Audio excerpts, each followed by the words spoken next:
चलो एक बार फिर से अजनबी बन जाएं हम दोनों।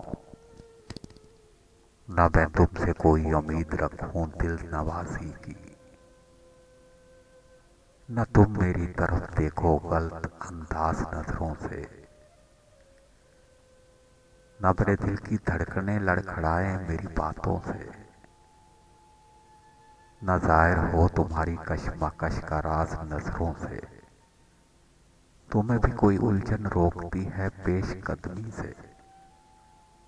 मुझे भी लोग कहते हैं कि ये जलवे पर आए हैं। मेरे हमरा भी रुसवाइयाँ मेरे माजी की।